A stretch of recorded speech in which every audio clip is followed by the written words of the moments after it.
تصویر حقیقی ہے اور پچھلے دنوں کی ہوگی، اور یہ کیفیت دیکھ کر یہ پریشانی ضرور ہوتی ہے کہ جو قوم کی ذمہ داری ہے وہ یہ ہے کہ تعلیم دے کر سکلز بہتر کر دی جائیں۔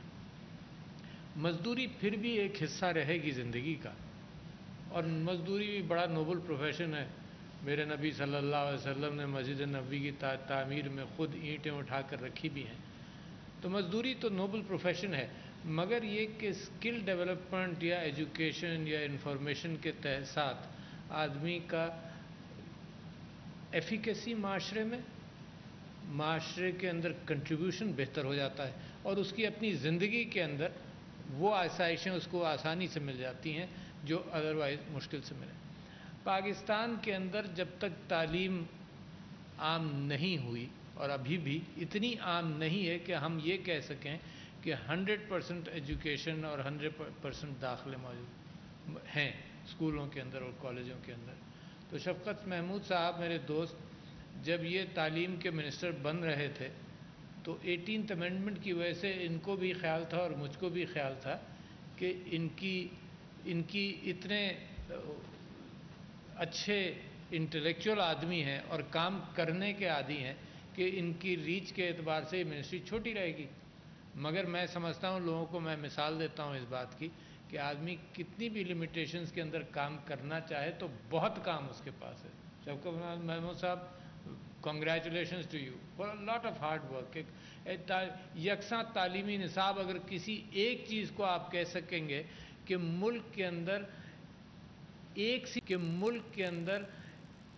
ایک سی تعلیم کی طرف معاملہ جا رہا ہے جو پاکستان تحریک انصاف کا ویژن تھا، تو یہ بہت بڑی اور بہت ساری جماعتوں کا ویژن تھا۔ پاکستان کے اندر کہا یہی جاتا تھا کہ جی ایک ایلیٹ کی تعلیم ہے اور ایک عام آدمی کی تعلیم ہے اور ایک تعلیم ہی نہیں ہے، تو ان چیزوں کو سب کو اوورکم کرنا کوئی آسان کام نہیں ہے۔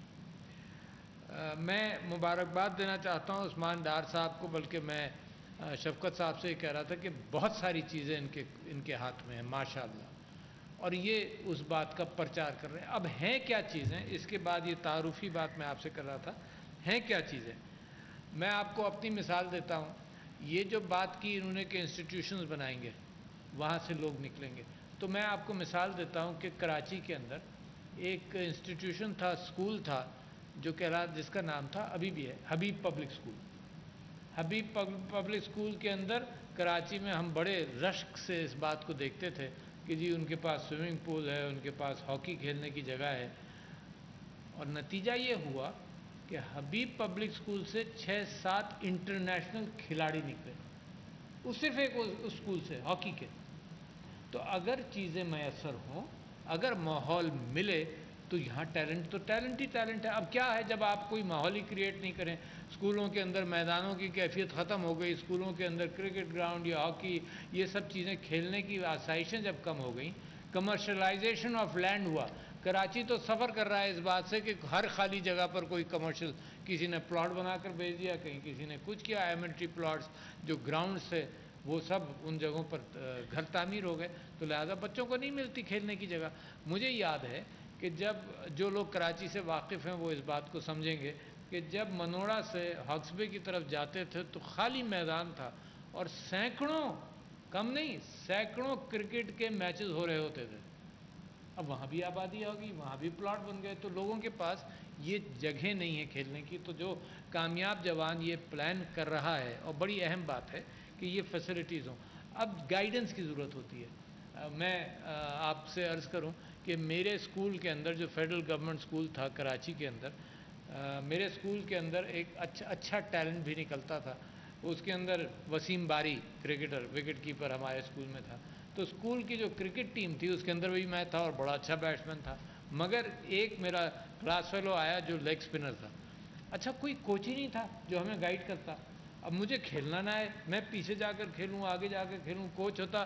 اب بعد میں سوچتا ہوں کہ یار سویپ کرنا کتنا آسان طریقہ ہے لیگ اسپنر کو، وہ مجھے کوئی کوچ بتا دیتا، ذکر کر دیتا، تو میں شاید کہیں نہ کہیں کرکٹ میں بھی انوالو رہتا، مگر نہیں ہوا۔ تو لہٰذا یہ جو اٹینشن جس کا آپ کامیاب جوان وعدہ کر رہا ہے ایٹ دا رائٹ ٹائم، یہ ان پٹ بے انتہا ضروری ہے۔ اس کے ساتھ ساتھ ایک اور چیز کی کسر ہے جو اتفاقیہ مجھے ملی، تو میری مثال وہی آپ کے سامنے رکھوں گا، آپ سب کی بھی یہی مثال ہے، اتفاقیہ گائیڈنس ملی کہ کیا کرو گے کیا نہیں کرو گے۔ میرے اسکول کے کالج کے استاد جو پرنسپل تھے، انہوں نے میرے والد سے کہا کہ اس کو میڈیسن سے ہٹا دو، یہ میتھس اور فزکس میں بڑا اچھا ہے۔ تو میرے والد صاحب مجھ کو بلایا اور میرے والد صاحب نے کہا تم کیا کرنا چاہتے ہو؟ میں نے کہا جی میں تو میڈیسن ہی کرنا چاہتا ہوں، مگر یہ کہ استادوں کو فکر ہوتی تھی کہ کدھر ہوئے۔ انہوں نے کہا جی اس کے نمبر اس میں ہیں اور بایولوجی میں اس کے نمبر بہت کم آتے ہیں۔ میں نے کہا نہیں جی میں نے کرنا میڈیسن ہی ہے۔ تو یہ جو کیریئر کاؤنسلنگ ہے یہ بھی بڑی اہم چیز ہے۔ جب میں نے ڈینٹسٹری کی تو میرا ایک استاد تھا، وہ کہتا تھا کہ جی انگلینڈ کے بجائے اگر امریکہ جاؤ گے تو اس وقت وہاں فیلڈ کھلی ہوئی، صرف ایک استاد، باقی سب کہتے تھے انگلینڈ جا کر پڑھو۔ تو کیریئر کاؤنسلنگ آج بھی ضروری ہے۔ اچھا یہ باہر کی بات ہو گئی، مگر کیریئر کاؤنسلنگ تو اس وقت اس بات یہ بھی ضرورت ہے کہ بچہ کرے کیا۔ میں آپ لوگوں کو مشورہ دیتا ہوں کہ ایک کتاب ہے ایل کراس، رائٹر کا نام ہے شاہد، اور وہ کتاب ہے میری سلیکشنز ہیں ہر سال کی 10 کتابیں اس میں ہے، اور وہ جابز آف دا فیوچر پر گفتگو ہے کہ کون سے جابز کم ہوں گے اور کون سے جابز کی اہمیت ہوگی۔ مثال کے طور پر ہیومن کانٹیکٹ کے جابز، نرسنگ، کہا جا رہا ہے کہ نرسنگ کی بڑی اہمیت ہوگی۔ مثال کے طور پر ریڈیولوجی کی اہمیت ختم ہو جائے گی، کیونکہ جو فیشل ریکگنیشن ہے وہ 2016 میں انسان سے زیادہ مشین زیادہ ایکسپرٹ ہو گئی۔ 2016 میں مشینز ٹک اوور۔ اچھا ریڈیولوجی کے اندر ایکس ریز دے کر جو چیزیں پہچانتے ہیں اب وہ آرٹیفیشل انٹیلیجنس کر لیتی ہے ریڈیولوجی سے بہتر۔ تو ریڈیولوجی وہ ریکگنیشن والی چیز ختم ہو جائے گی، انٹرونشنل ریڈیولوجی رہے گی۔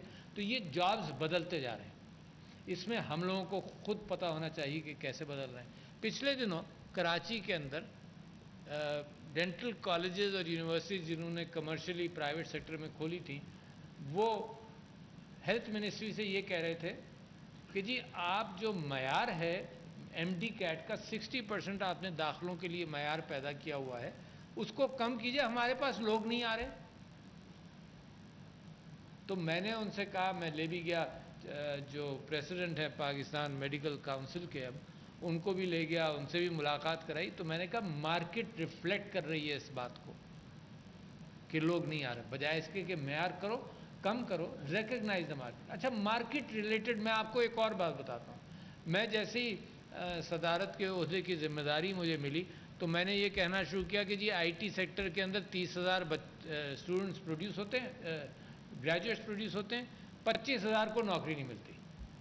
کیوں نہیں ملتی؟ اس وجہ سے کہ مارکیٹ ریلیٹڈ ایجوکیشن نہیں ہے۔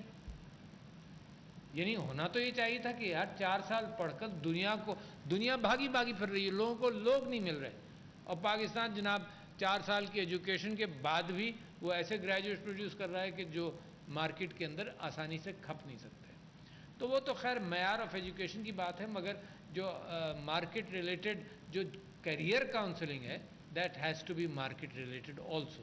اچھا یونیورسٹیز اپنے ہائر ایجوکیشن کمیشن سے میری درخواست ہے کہ یونیورسٹیز بھی بہت ساری اپنے آئیوری ٹاورز میں کہ جی یہ 50 چیزیں ہم پڑھاتے ہیں، یہ کرتے ہیں وہ کرتے ہیں، ان کو بھی اندازہ نہیں ہے مارکیٹ کا۔ اچھا ہائر ایجوکیشن کمیشن خود گائیڈ کر سکتی ہے۔ اچھا مارکیٹ اگر لوگوں پر چھوڑ دو تو وہ بھی ناانصافی ہے، کیونکہ بیچز پروڈیوس ہوں گے جن کو مارکیٹ لے گی نہیں آسانی سے۔ جب میں ڈینٹسٹ بنا تو میرے سارے کلاس فیلوز کو جاب ہی نہیں ملی۔ اچھا ان کے ماں باپ کا پریشر کہ 4 سال تم کو پڑھایا، تم نوکری کرو، کچھ تو کرو۔ تو مجھے معلوم ہے کہ 4 لوگوں نے فوج میں بھرتی ہو گئے، وہ نان پروفیشنل کیڈر کے اندر، جو نارمل کیڈر ہے اس کے اندر۔ بعد میں جب وقت بڑھی تو پھر انہوں نے اپنے آپ کو ٹرانسفر کیا۔ Lack of planning. گورنمنٹ نے اتنے ڈاکٹرز اور انجینئرز پروڈیوس کیے کہ ایکسپورٹ ہو گئے، کیونکہ ہمارے ہاں ان کی کھپت ہی نہیں تھی۔